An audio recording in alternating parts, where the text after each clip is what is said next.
What's up, guys? It's JFlip back with the rest of my tier list. If you didn't see the attacker part first, be sure to check that out. But it doesn't matter if you didn't want to see the attacker one and just want to hear about the defenders, that is fine too.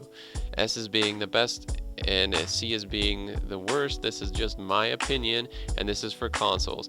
Now I have Rook as first because even if you are a completely awful player and but you deploy his ability right away, which is to put down five armor plate vests or whatever, you're going to be very helpful for your team. Now I say he's better on console because there's less headshot. The ratio of headshots on the console is lower than PC. And if you have armor on and you get shot in the face, it doesn't help you at all. So the armor is really helpful when you're taking body shots. So like you put down your armor right away so that if people want to go reinforce the upstairs trapdoors and go roam, they don't miss the armor. You want to put down the armor right away so they can get it, and then start reinforcing walls, shooting drones, going wherever. And then your gadget choice is up to you. Barbed wire, deployable shield. I like the MP5. Yeah, Rook is really easy to play, and his ability is straightforward, and he's great. Jaeger has probably one of the best weapons in the game for defending. His 416 carbine rifle is exceptionally good. Fire rate and damage is very good. Accuracy is good. I have a really high kill death with this guy, and what I do is I just set up his ADSs, which will block grenades. You want to put them in rooms where you think the enemy is going to throw grenades in. Particularly, you want to counter Fuse, who's deadly, and you want to go roam with his 3 speed and 1 armor. You want to be a roamer and his excellent weapon. And okay, that's it for top tier. Let's move on to A, and now we have smoke. Okay, now this operator can use nitro cells, and if I didn't, I'll tell you more about nitro cells. I'm sure you know about them. They're very, very, very good. They're an easy way to kill anyone on line of sight. They really counter shields hard, and Smoke is the best counter to shield players in the game, as he can take a nitro cell, and he has 3 gas grenades, which will cause shield guys to run out of them, or they'll just die. So you can maybe shoot into the gas. Now, there's one thing you need to know about Smoke is his gas will hurt everyone in the game except for himself. Even though it looks like Mute has a gas mask, it'll still hurt Mute. And like, you can kill the hostage with your gas grenades. I've seen people do this. I've seen people kill their own teammates by throwing tons of gas grenades and detonating them in their own base because there's an enemy like maybe nearby, or they want to create a smoke screen so no one can see, but you can just kill your own people. So you got to watch out with that. Also, he can take the SMG like Sledge as a secondary. I put an ACOG on that, and I used it as a long-range peeking weapon to get headshots. Over to Mute, who has 4 signal jammers, which is really good for stopping drones, and it's good to put those on like castled windows to prevent someone like Fuse from just fusing in. So he would need assistance from Sledge, Ash, or a really well-tossed Thatcher grenade in the air, which can be done. So yeah, Mute is good for, and another thing to do with his jammers is to put them on metal walls to prevent thermite from being able to use his exothermic charge, because it'll block the signal. But then if they communicate, they can have a Thatcher throw an EMP on that, and that'll block that. Mute can also take a nitro cell. I'd recommend a nitro cell on anyone who can take it, except for maybe Bandit, who I'm getting to right now.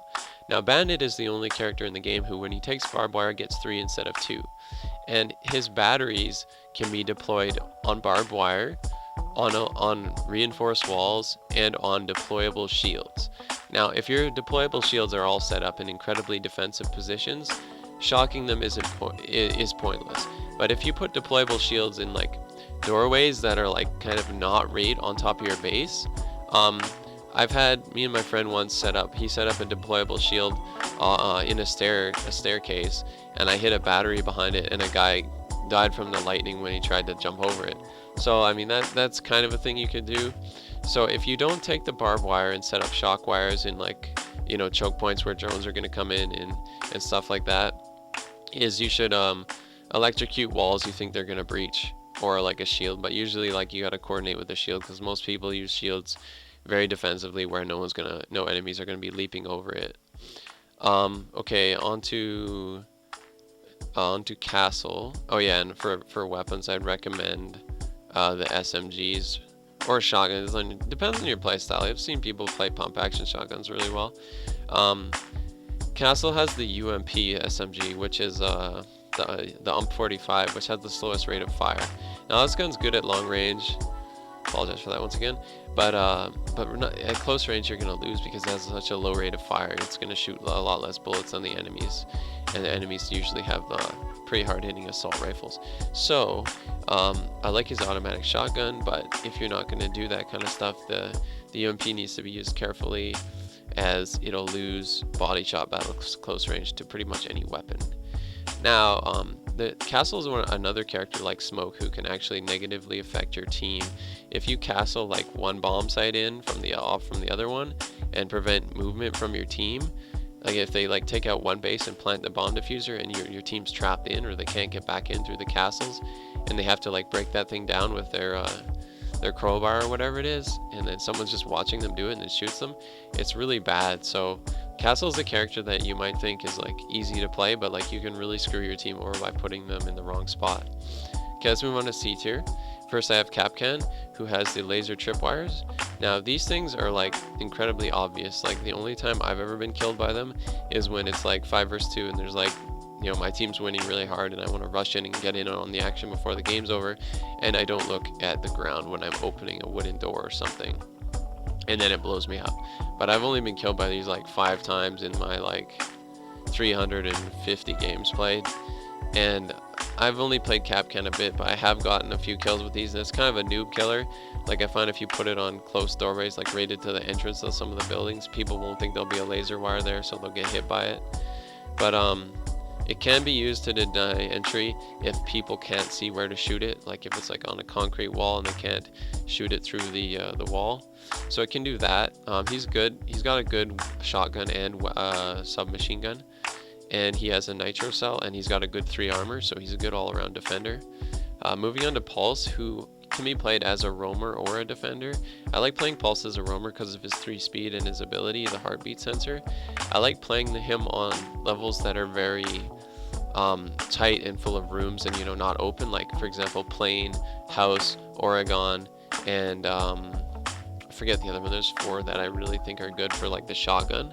Otherwise I'd use the UMP 45. And with Pulse's heartbeat sensor, you got to know that people can hear Pulse say heartbeat sensor deployed, and people can hear the blip if they're really close to it, but it only blips really loud if they're like right beside you. So if you can see where they're going, you should probably shut it off before they can hear it. And it's good at like, you know, like playing and like saying there's 2 guys below me, like 2 guys like on like if you see where my location is, there's 2 guys right below me, and then you could like see those heartbeat signals walk away, and then you can flank them, kind of thing. So I guess that's the reason why he has my highest kill death on defense. That's not like only like 2 hours played. Like Kapkan only has 2 hours played, and my kill death on him is better. But I think if I played him for like 9 or 10 hours like Pulse, it wouldn't be as good. But I don't know. Anyway, let's move over to Doc, who has 3 shots of a stim pistol. Now, if he shoots his pistol at a downed opponent, so they can't die, they have to be in down but not out, he revives them with 75 health. And this thing has just an iron sight, it doesn't have a scope or anything, so you can't make a sweet sniper shot. You just gotta iron sight it. And the thing about Doc that I find is hard is that like it's hard to be clutch with him. Like I've played a bit of him, and I try to sit back with a deployable shield, and I try to be near teammates so that if they lose like peak battles or something, or they get down by maybe a frag grenade, I can just revive them immediately. But like he can also revive himself, but in a lot of cases when people get downed, they just get downed and then finished off. Even if you revive them or yourself, you just get killed again. So that's why I'd say Doc might not be as good. And finally, we got our last character here, who I think needs a little bit of love, is Tachanka, the Russian guy with the turret. Now, he deploys a mounted gun, which is a very powerful weapon. But the thing is the enemy's gonna, if they're smart, they're gonna look for you with their drones. They're gonna scan you. They're gonna see you, and you don't have a lot of time to keep moving this gun around. Like it takes forever to set this dumb thing up and like move it and then all that stuff. Don't place this on a breachable floor. Like an ash might blow a hole and you fall through it, and it would be pretty hilarious. Hey, you know, maybe you could do that, but that's one thing to note. It works well with deployable shields as some cover, but like a good enemy is gonna locate you and hit you with a grenade or a headshot. I think maybe they can buff this ability by making it shoot, like penetrate the shields, the shield operators, but like it needs a bit of work like IQ does. And his weapon choice is good. He's got 3 armor. He's got the same weapons as Cap can. He's got a good SMG, and he's got a good automatic shotgun. I think the SAS or what G12 or whatever the Russian shotgun is called is the best shotgun. But that's just me. I don't really play shotguns a lot. So that's my opinion on defenders. So please, if you're going to comment on my tier list, just comment on defenders on the defender video. Please let me know what you think. Thanks for listening, guys. Take care.